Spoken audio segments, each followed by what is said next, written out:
So we can start this session, but before starting the session, just introduce myself. My name is Karishma Kocher. Basically, I'm delivering AWS certification batches plus Python batches plus Django, Java full stack, DevOps. So multiple stream, I'm delivering the training sessions. So for if I talk about AWS, so 25 plus batches till now deliver. Okay, so let's start with the AWS fundamentals. But before starting with the AWS fundamentals, we need to ask the question to all of you. Anyone aware with any of the cloud platform? Anyone work with any of the cloud platform in the previous working experience? Anyone? Any idea about the cloud platform? Okay, so yes, okay, Hashmi. So can you tell me what exactly the humans work inside the cloud platform? What kind of cloud provider you are working with? Which type of services or which knowledge you have related to the cloud fundamentals?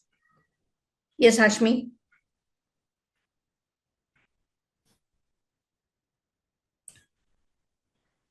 Okay, fine.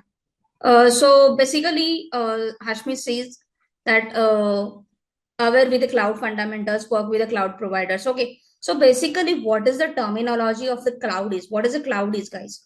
First, we need to understand the cloud. What is a cloud is? So if I talk about the cloud.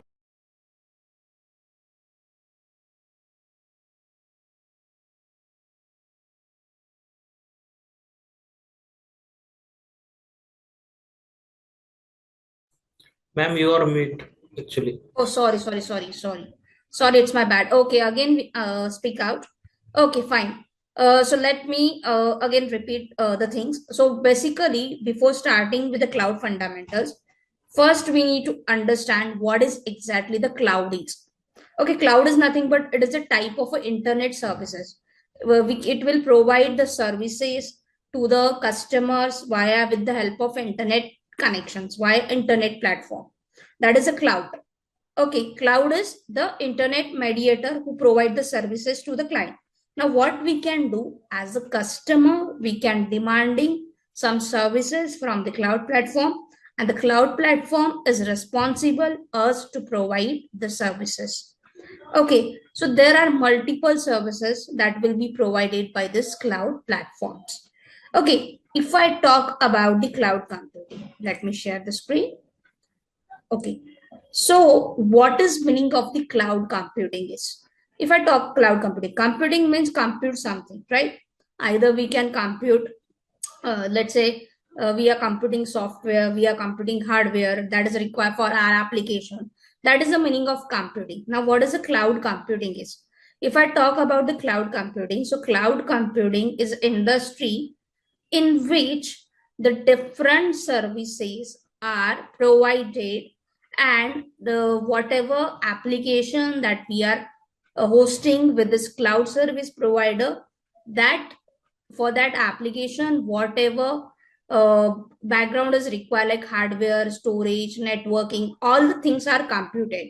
That is called cloud computing. So compute something. So compute your application background, same terms like we can say background things like server.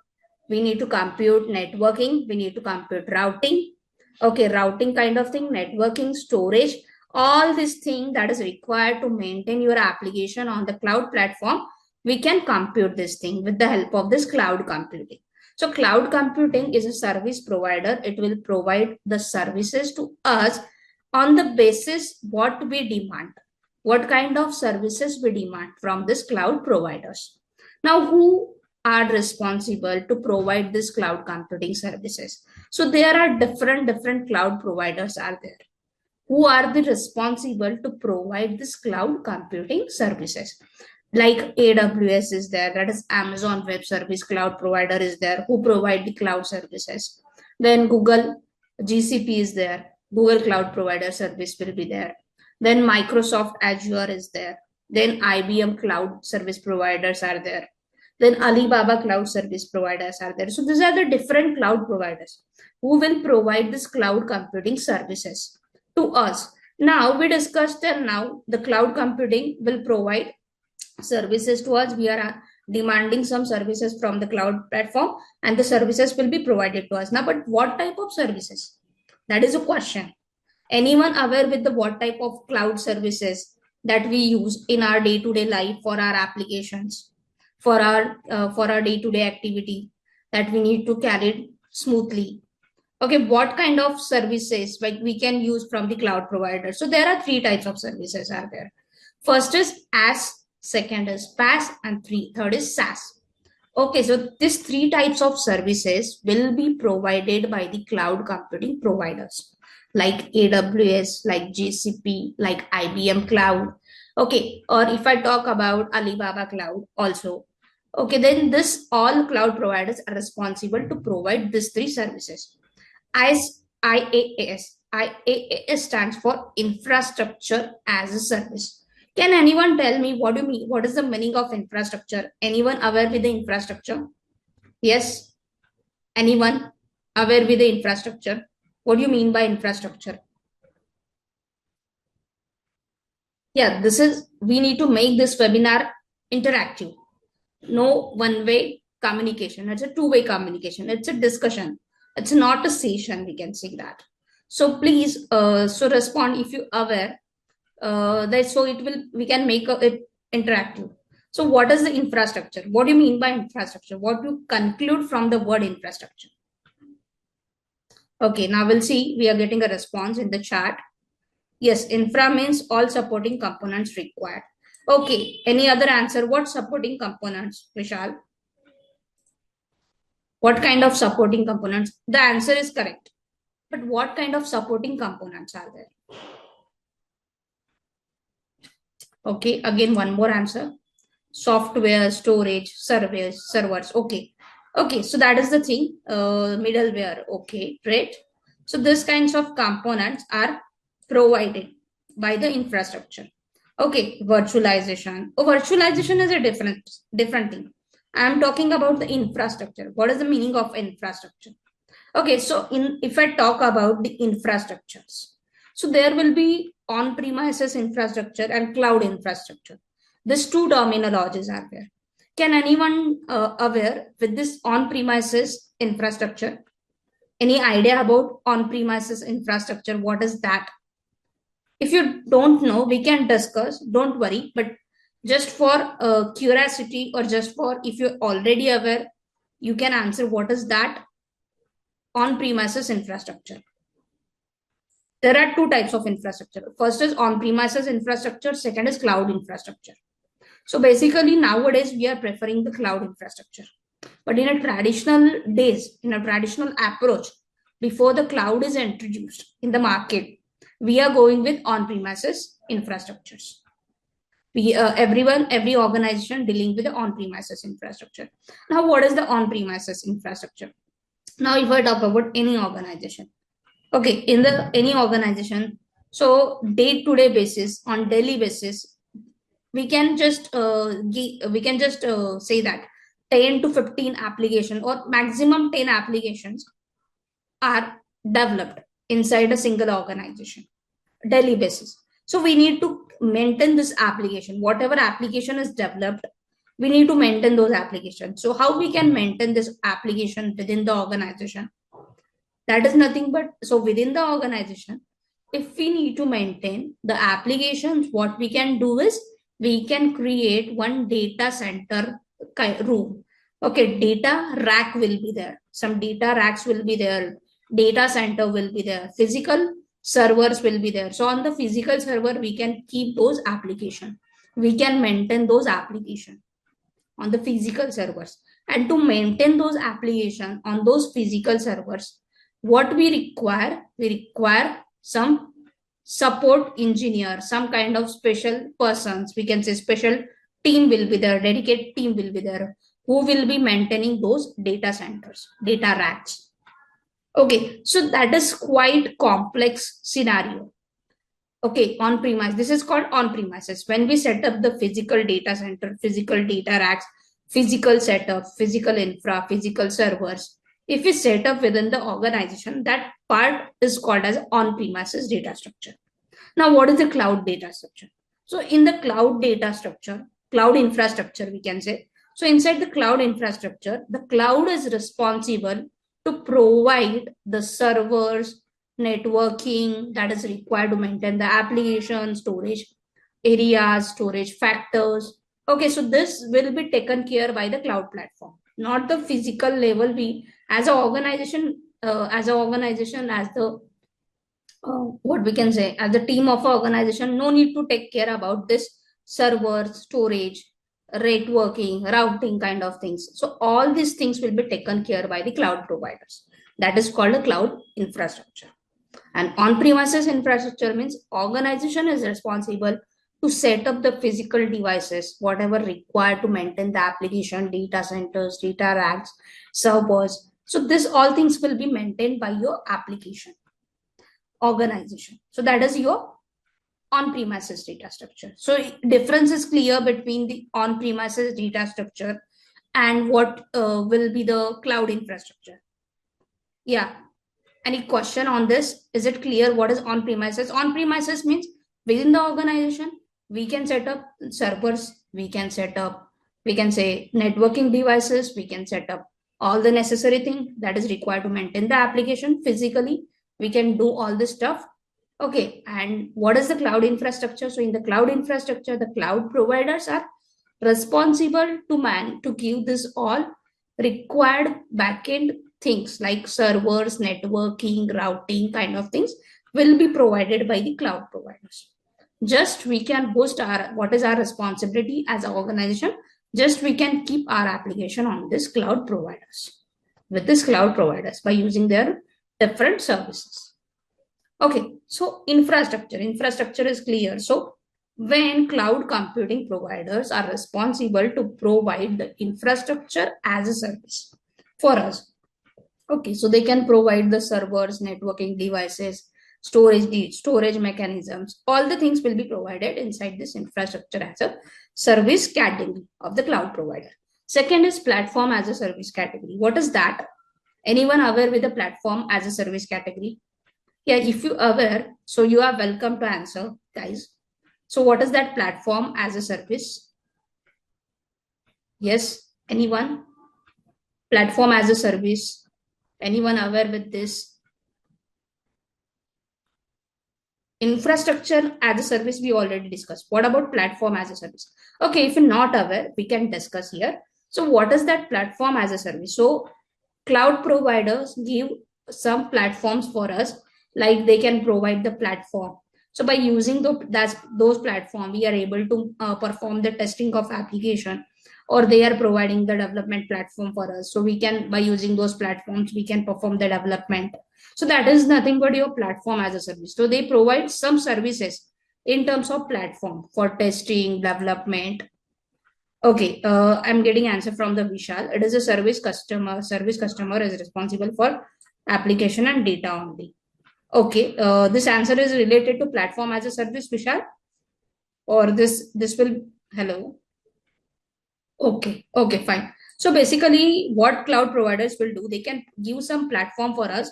So by using that platform services, we can able to test our application, we can able to deploy our application, we can able to develop our application. So this is a platform as a service. Now, third category is a software as a service. What is that software as a service? So cloud providers can provide the software for us, and by using those software, we can perform our day-to-day activities. Okay, what should be the example of this software as a service? Okay, everyone using Microsoft 365. This is the one of the best example of the software as a service. So that is provided by the cloud. Okay, so by using this Microsoft 365, we are able to create the presentations, we are able to create the Excel sheets, we are able to create the Word documents. So that is called software as a service. So they can provide some software and we can use those software for our day-to-day activities. Okay, so this is about the SaaS, PaaS, IaaS. Hope that this part is clear for everyone. Okay, so we can move to the next part. So in the next part, what we need to discuss is, okay, now there are multiple cloud providers as we discussed. AWS cloud provider is there. Microsoft Azure cloud provider is there, GCP cloud provider is there, Alibaba is there. So among this, which one is the popular one nowadays? So AWS is the popular one. AWS cloud provider is the popular cloud provider. So if I talk about AWS cloud provider, so when we are maintaining, when we are hosting our application inside this AWS cloud provider, what exactly the responsibility as a customer we have, and whatever the responsibility of the AWS cloud provider, that will be shared. Okay, so this is called a shared responsibility model. If you can see this diagram, so this looks like a customer. Customers is nothing but we are the customers, and AWS is the cloud provider who provide the services for us. So as a customer of this AWS cloud provider, what is our responsibility? So our responsibility is that, suppose if we are working with the application like we can say e-commerce application, if we are working with the e-commerce application and we need to host our e-commerce application on this AWS cloud platform. So now we need to give the responsibility to the AWS, that AWS will maintain our application, e-commerce application. So as a customer, what is my responsibility? So my responsibility is that we need to choose the platform. Okay, what is the correct platform for this application? If I need to maintain this application on the cloud provider AWS, if I need to host that application within AWS cloud provider, so what platform is suitable for that application? Okay, so platform will be operating system. It should be which Windows, Linux, which one, which platform we need to work for this particular application. That we need to tell, and that information we need to provide, or that information we need to maintain while we are hosting our application in the AWS platform. Second is we need to use the identity and access management service. So what is that identity access management service, that we discuss in the later coming topic. Okay, now next thing, operating system. We need to choose the operating system. So which is the correct operating system for our application? Then we need to choose what is a networking service. Now AWS provides services to us, but among those services, as a customer, what is our responsibility? Which service will fit with our application, that we need to choose. Okay, so as AWS cloud provider will provides a multiple operating systems to work with. Either we can work with Windows operating system, either we can work with a Linux operating system, Ubuntu operating system, Red Hat operating system. Okay, but from this operating system, which one is suitable for our application, that we need to choose as a customer with this AWS solution provider, service provider. Okay, then we need to choose the networking. Okay, what networking speed, what networking bandwidth, what networking configurations we required for our application, that we need to choose. Which networking services fit most appropriate for our application, that we need to choose as a customer. This is our responsibility. Then we need to choose the firewall, which firewall configuration we require for our application, which firewall related service we require for our application from these different services of these different cloud providers or AWS cloud providers. Okay, next thing, as a customer, we need to choose the encryption strategy. So for our application, if we need to encrypt the data of application, what do you mean by encryption? Can anyone tell me? Anyone aware with the encryption? Yes or no? Anyone aware with the encryption, guys? Anyone from you? Any idea about encryption? What do you mean by encryption? What is this encryption technique is?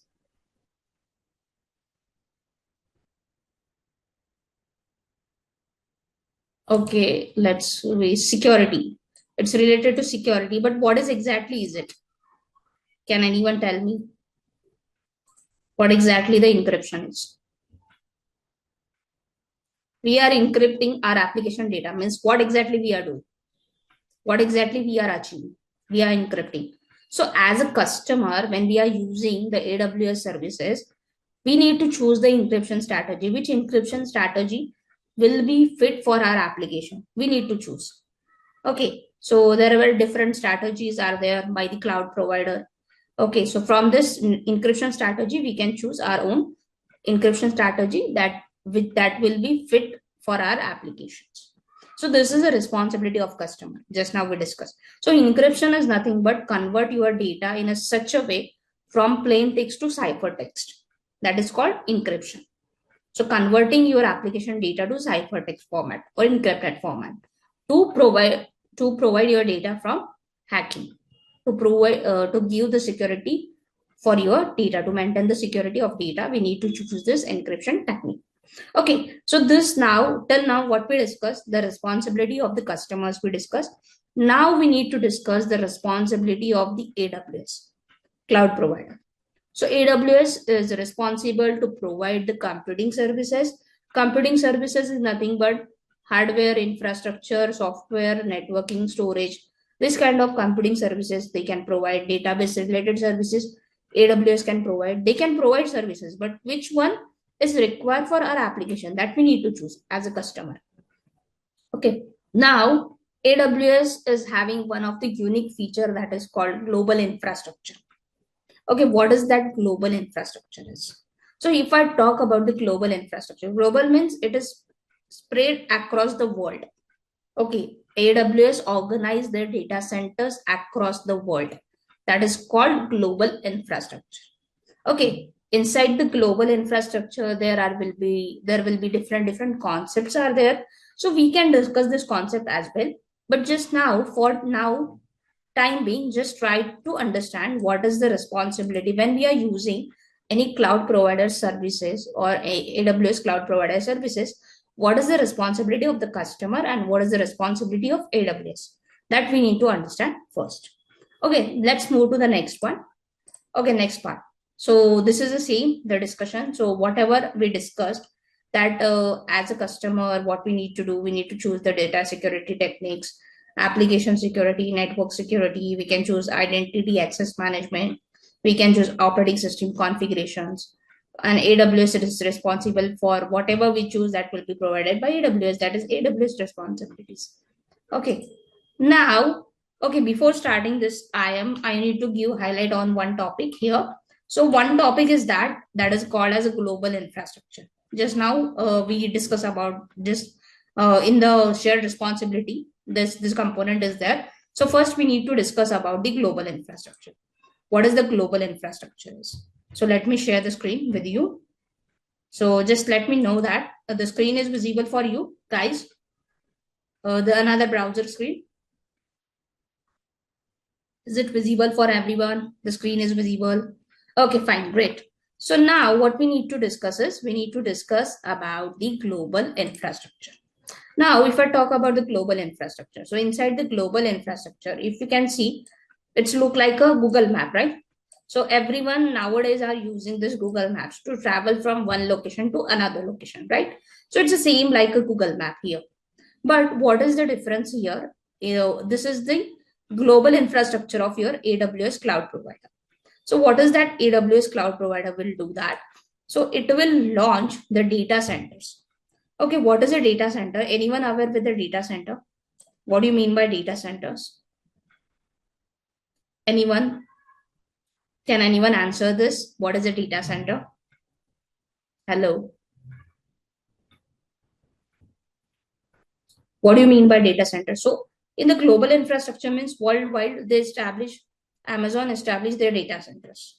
Okay, so now inside that data center concept, where there are few terminologies are there that we need to discuss: regions, availability zones, CloudFront POPs, regional edge caches. Okay, then local zones. Okay, VLAN zones, direct connect location. So what is the meaning of each and every terminology inside this global infrastructure, that we need to understand? But first tell me if you anyone aware with the data center, what is the data center is? Okay, data centers are nothing but these are the we can say it's a kind of thing where we can keep our applications. That is the data centers.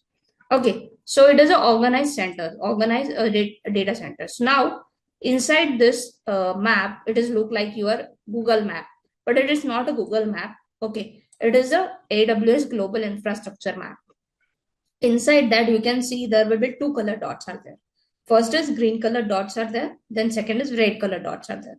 So what is the meaning of this? So if I click on this green color dot, that green color dot, I can able to see that Canada West, this is the name of geographical location in the world map. Okay, so this is one geographical location.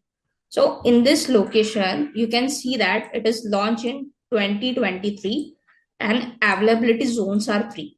Okay, now we need to understand first what do you mean by availability zones. If I talk about the availability zone, this green colored dots are nothing but we can call this as a regions. This is a regions. Regions are nothing but it's a geographical location on the AWS global infra map. It's a geographical location where the AWS can establish their data centers and we can use that data centers. Okay, let's suppose if I want to launch my application inside the US region. So I can find here US region. So inside this region, you can see that North Virginia is the US region, North California is there. Okay, you can see different regions are there. So on this regions, on this geographical location, they establish their data centers and we can use those data centers. We can use those regions for launching our application, for maintaining our application. So we can choose any one region from this 36 launch regions are there. Okay, 36 geographical locations are there. And inside this 36 geographical locations, there are 114 availability zones are there. So what is the availability zones? Region is a geographical location. Okay, one like it should be India, it should be US, it should be California, it should be Mexico, it should be anything. That is a region. But what is the availability zones? So availability zones are nothing but it is a sub location inside the region, sub geographical location on which the group of data centers are established. Okay, the group of data centers. So multiple data centers are established between this availability zone. So this is also the sub geographic locations inside a main region. Okay, now you can see that here if we decide that I want to launch my application inside this region. This is a Spain region. Okay, you can see that this is the name of region is Spain, and you can see that three sub-geographical locations inside the Spain on which AWS established their data centers. Okay, so we can choose any availability zone from these three sub-locations inside the Spain region and we can launch our application over there. So why they provide the multiple availability zones inside a single region? So inside of Spain, three sub-locations are there, three data centers, three group of data centers are there where you can keep your application, multiple copies of your application between these three availability zones. The reason is different for that. So what is exactly the reason? We can discuss this later on. Okay, but now for time being, what we need to discuss is, so how many regions are there? 36 geographical locations are there, 114 sub-locations, sub-geographical location inside all 36 regions. Inside of one region, we can say how many sub-geographical locations where they launch their group of data centers. That is three. For the Canada West, you can see there will be different count, three for the Northern California. So how we can calculate this total number of sub-geographical location? So total number of data centers we can say inside a single region. How we can calculate? What is the maximum limit? What should be the minimum limit of the data centers? Okay, inside the single region. So what we can do, we can divide this 114 by this 36, and whatever answer will be there, that is nothing but your minimum capacity will be there. Minimum maximum capacity of data centers will be there. Okay, so this is about regions and availability zones. And you can see that we have a red color dots also. So red color dots means this region's coming soon. Coming soon means this is not launched. They didn't launch data center on this particular location. Okay. But in future, they can launch the data centers on this particular location, which will be highlighted with red color dots. Okay, red, that is called unlaunched regions, unlaunched data center regions. Now, what is the concept of this CloudFront POPs? That also we need to discuss. What is that CloudFront POPs is? Okay, so to understand this CloudFront POPs, let me share you word screen. Just try to understand this example. So we can understand this CloudFront blocks with the example of with the help of example. One example. So let me share the screen. Okay. What is that? CloudFront POPs locations, edge locations. In simple words, we can say edge location. So this is the, okay. Hope that the screen is visible for everyone. This Word document is visible for everyone. I'm not able to see that. Is visible for everyone, the Word document. Okay, fine. Okay, so fine. So we can take one example to understand this CloudFront POPs. Okay, so let's say this is my application. Suppose if I'm working, suppose if I'm, this is my Netflix application. Let's consider one example. Netflix.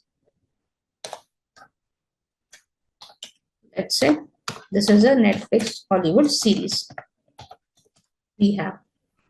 Okay, and basically this Netflix Hollywood series launched in US region.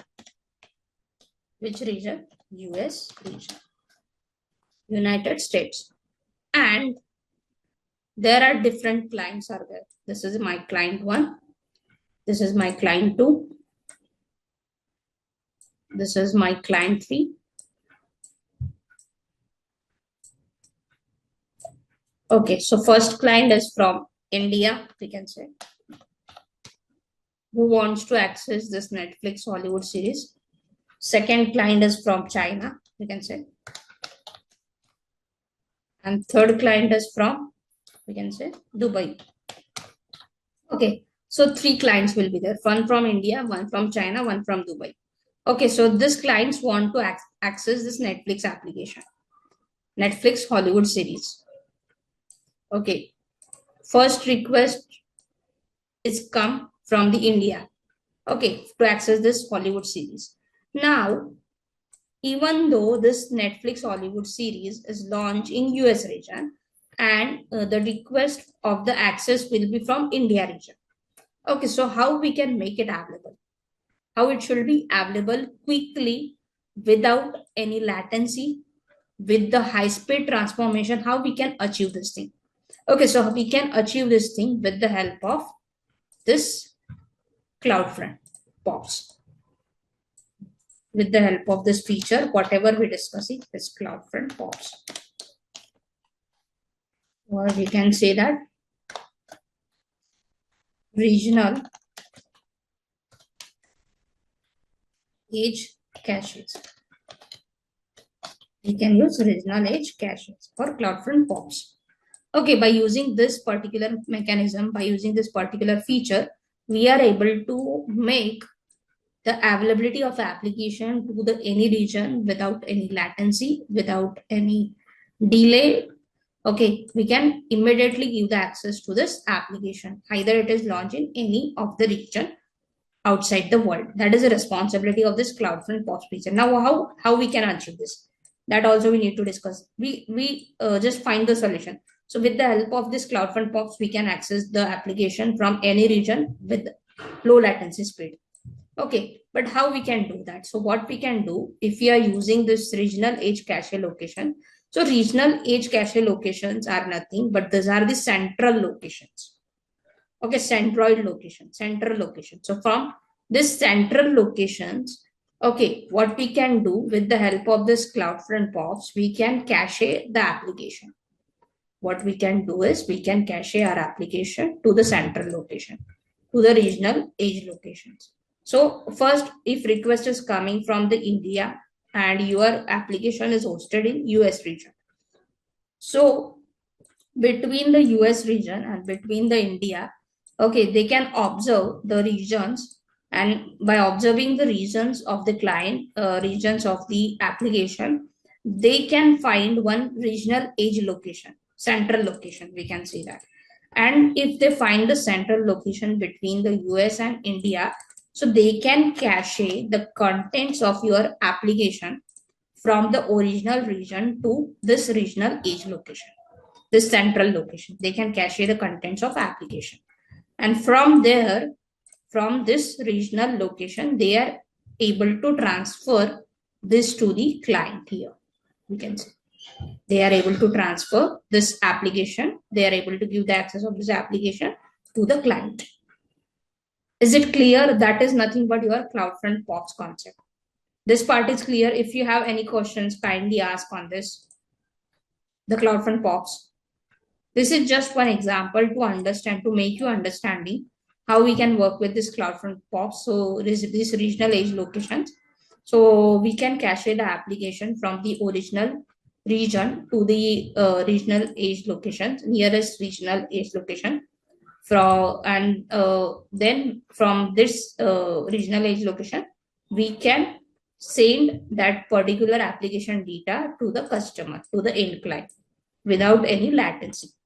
So this is the way this particular CloudFront POPs or CloudFront cache works. Now let me again move back to the global infrastructure. Here you can see, so this is the way we can say the CloudFront POPs works. We will use the cache, the contents of your application, and it will give the access to that content to the any other region without any latency.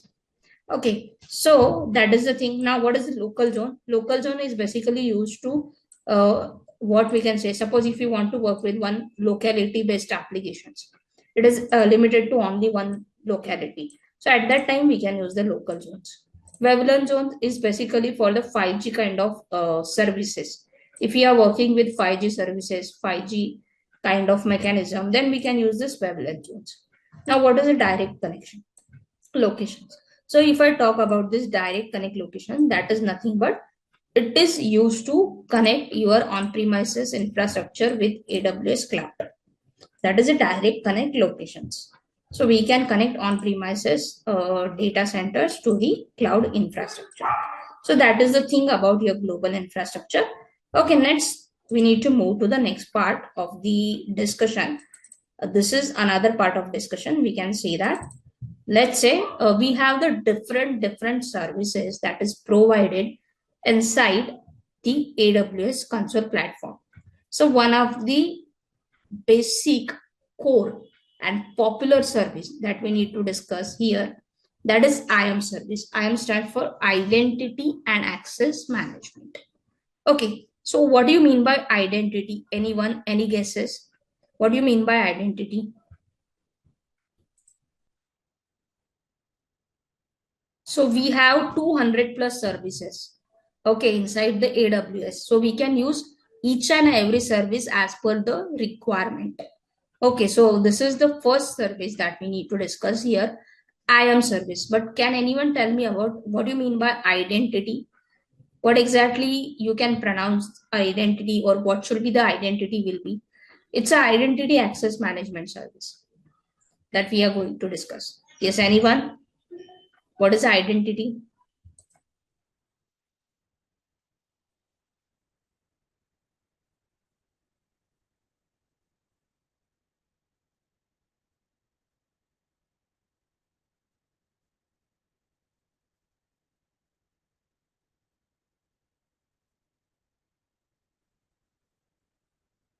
Yes, I'm waiting for the answer from you guys.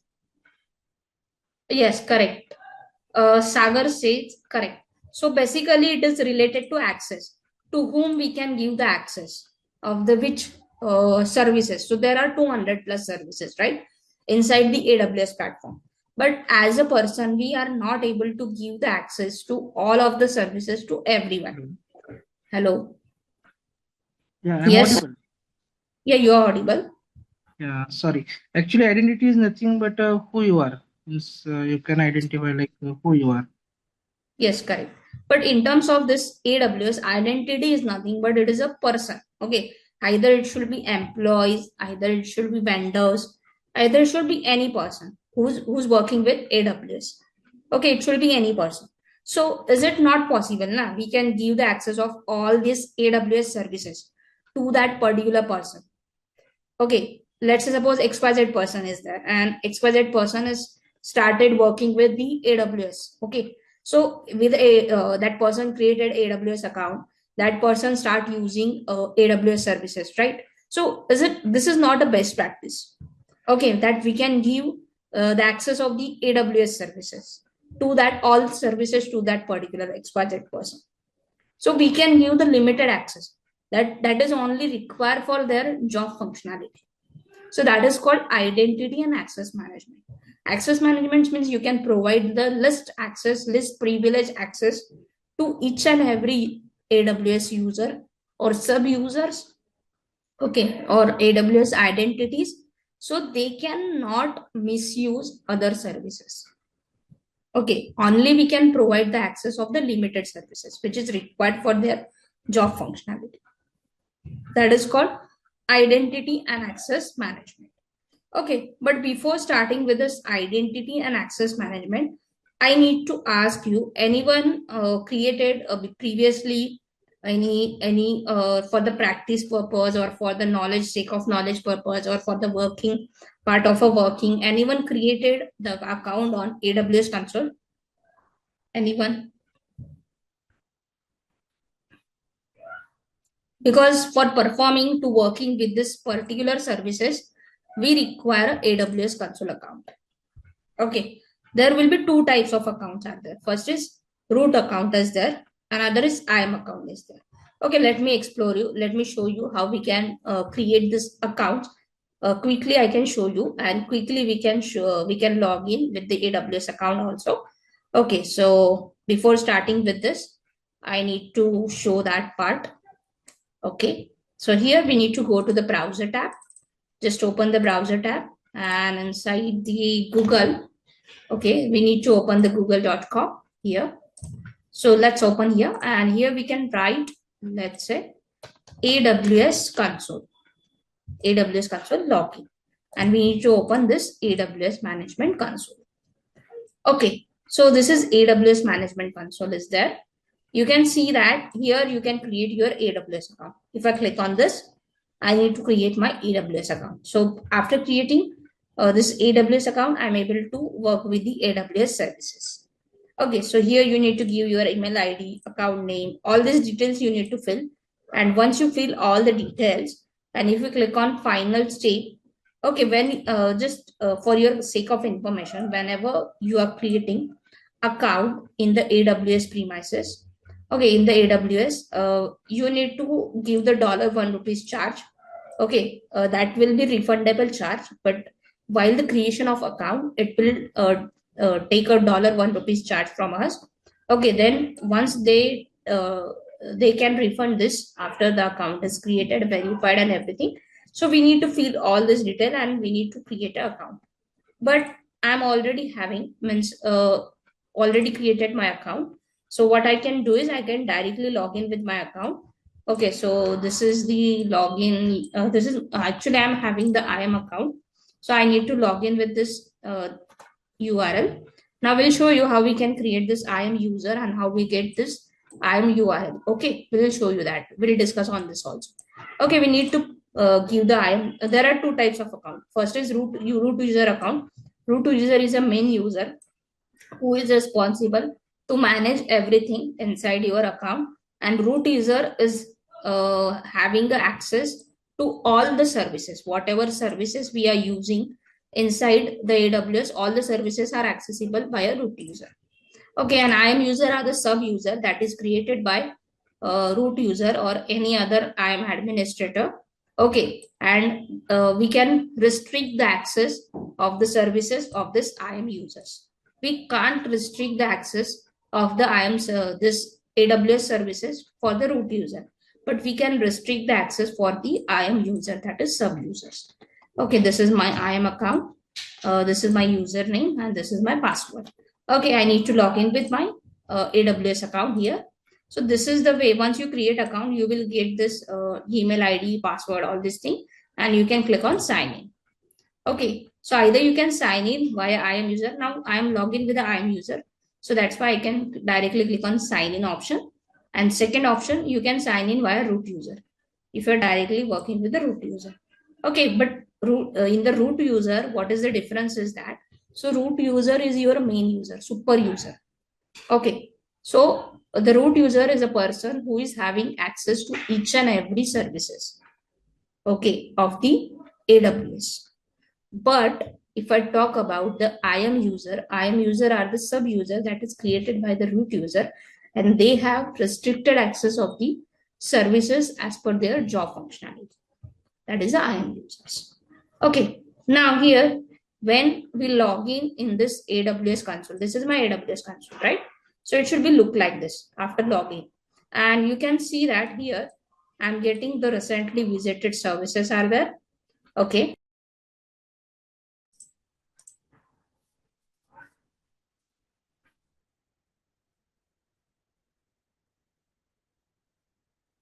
Okay, recently visited services are there, IAM services there, EC2 services there, S3 services there, then okay, these are the list of the services which is visited till now.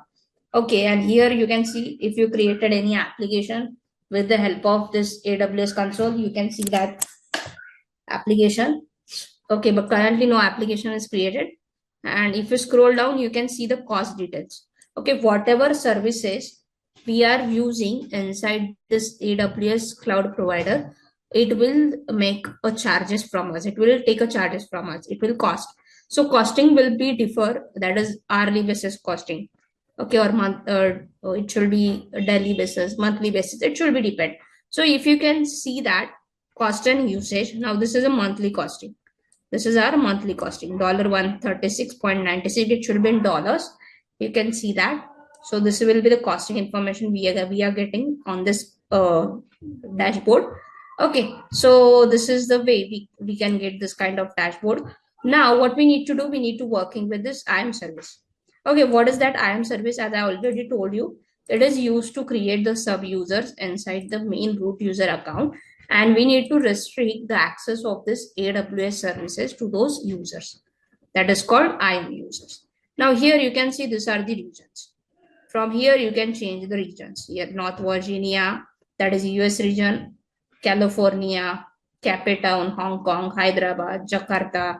So these are the here you can see that these are these geographical locations, region, and this is the name of your region. We can say US East 1.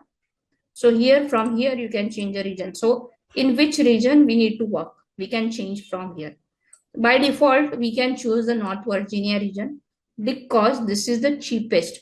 Whatever AWS services we can explore inside this North Virginia region, if we compare costing wise for other region, it should be less cost.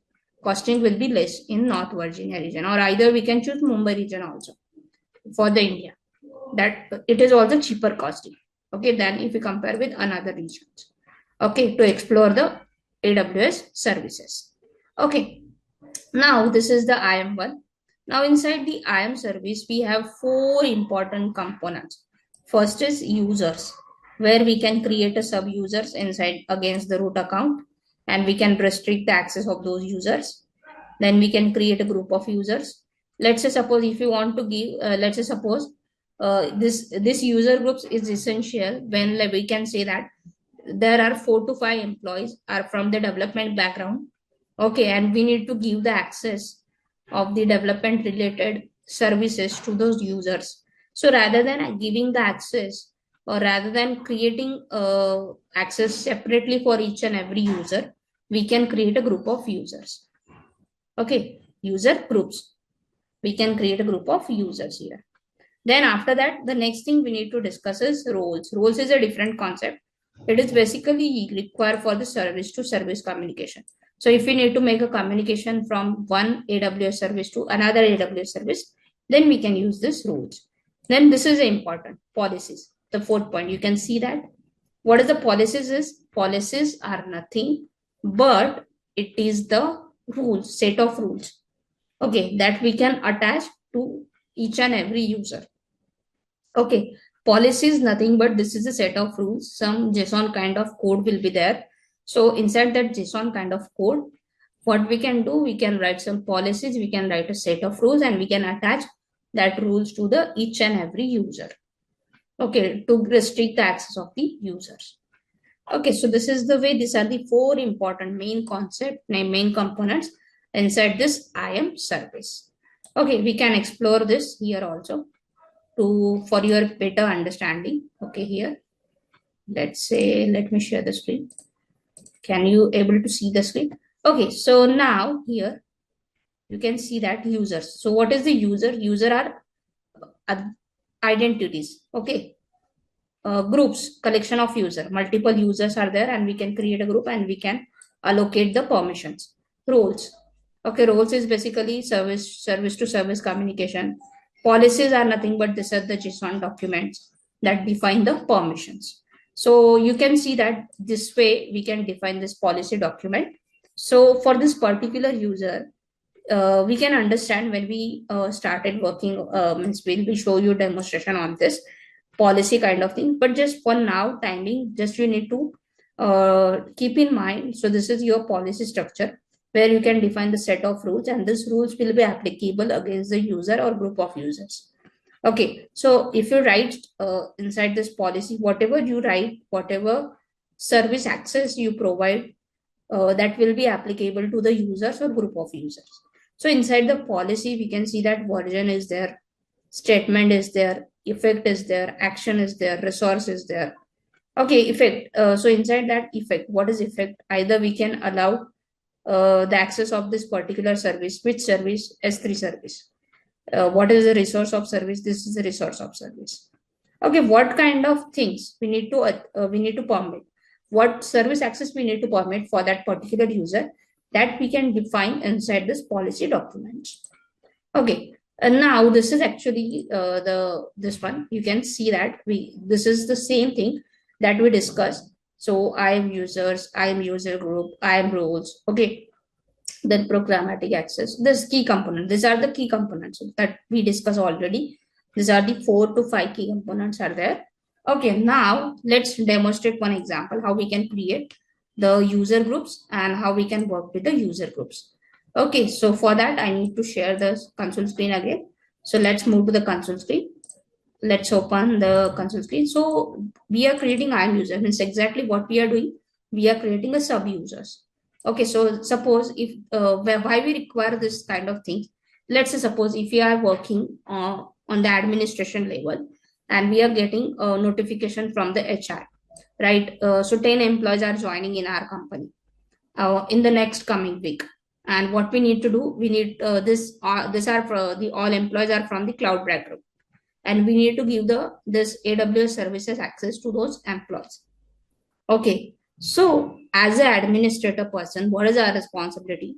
As a AWS, I am as a AWS administrator person. What is our responsibility?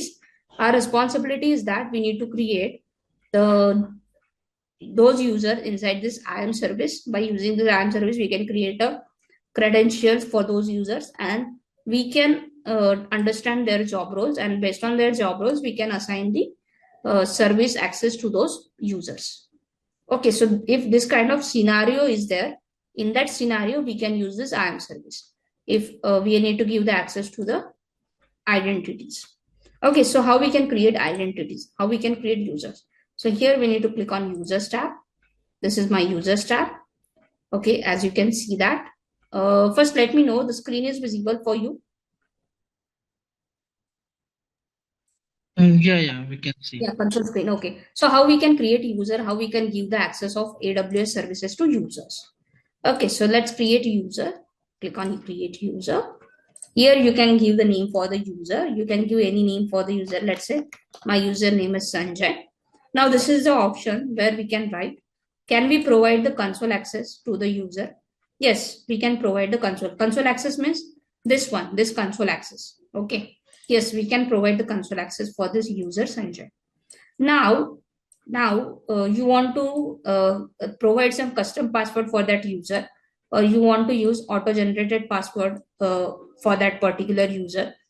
If I click on auto-generated password, it will the AWS itself is responsible to generate one password for that particular user.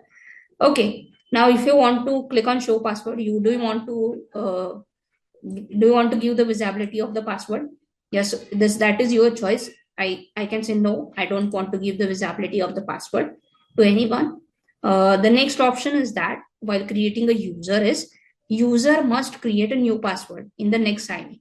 Means whatever password that is generated by this AWS, that will be changeable. Okay, user can change the password on the next sign-in attempt. Okay, but I don't want to give this kind of feature, this kind of authority for the user. So I can uncheck that checkbox. So we can uncheck that checkbox. I don't want to give this kind of authority to change the password. So click on next. Okay, so after the next, it will ask for the permission. So now you are creating a user, but for that particular user, what kind of permission you need to give? Suppose that user is from the development background, or that user is from the testing background, or that user is from the monitoring team, operations team background, of that user is from the database background. Anything. Okay. Okay, so anything it will be. So we can consider that if that user is from the database background. Okay, the person Sanjay is the database person, database administrator. Okay, or DBA. So what we need to do, we need to give the permission in such a way, we need to assign the services that is used for the database purpose. Okay, we need to give the access of the services to that particular Sanjay, which is responsible for the database operations. Okay, so there will be three options. Either we can add that Sanjay in the existing group, if we have any group created and if we assign any permissions to any group. Either we can copy the permissions of any existing user and we can give that permission to the Sanjay. Okay, or either we can attach the permissions directly to the Sanjay. So we can choose this third option. We can attach the policies, we can attach the permissions to the Sanjay. So what kind of permissions we can give? Sanjay is the database person. So for database, which service we are using inside the AWS? RDS service. Okay, so this is just example. So here we can write RDS full access. Which permission we can give for Sanjay? RDS full access. So Sanjay is able to perform all the activity for this particular RDS service, which is a relational database service. Okay, now if I click on next, now you can see that user is created, permission are assigned. So Sanjay is able to work with this RDS service. All the operations Sanjay are able to perform inside this RDS database service, relational database service. But Sanjay is not able to work with other services. So that kind of restrictions, that kind of permissions we can apply by using this IAM service. Okay, so here we need to click on create user. So as you can see that user is created successfully. Okay, once the user is created, what we need to do? We need to download the CSV file of the users. Either we can copy this credential, login credential. Now I told you how we can get this login credential of IAM user. So this is the way we can get this login credential of this IAM user. This is the username, this is the sign-in URL, this is the password. Either you can copy this or either you can download the CSV file, that is Excel file of this credentials. So as you can see, credential CSV file will be downloaded. Okay, now we need to open that credentials file and we need to log in with the Sanjay account. Now we need to check Sanjay is able to access other services or not rather than RDS service. Okay, this is the way we can give the access to the end user. So what we can do is we can copy that login credentials URL, but for, here we can copy the login credentials URL, okay, of the Sanjay, and we need to redirect with the Sanjay account from this, and we need to copy the password for the Sanjay, which is auto-generated password that is mentioned inside your CSV file. Now, what is the name of user? Sanjay. And what is the password of the user? This one. Okay, click on sign in. Now, as you can see that you are able to log in with the Sanjay account. Now, Sanjay is the sub user that we created against the root user. Okay, and we can restrict the access of Sanjay on for the RDS service only. Now you can see that Sanjay is successfully logged in. We can change the region from here. Let's say suppose if I want to work with the Mumbai region, I can choose here Mumbai region. From here we can change the regions. Okay. Now next thing, what we need to do, we need to check that if I try to access IAM service from the Sanjay account, if I open the IAM service from the Sanjay credentials. Okay. We are getting error, access denied. Okay. Can anyone tell me why we are getting this error, access denied?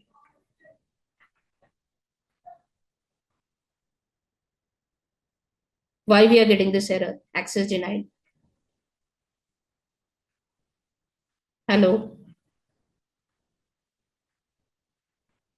Any guesses? Any guesses? If you I are trying think Sanjay don't have the access that particular zone. that particular service, Sanjay is not Zone. able to access. Okay, that particular IAM service. Now we have to move to the RDS service. Sanjay is having access to RDS service. Okay, so we can open the RDS.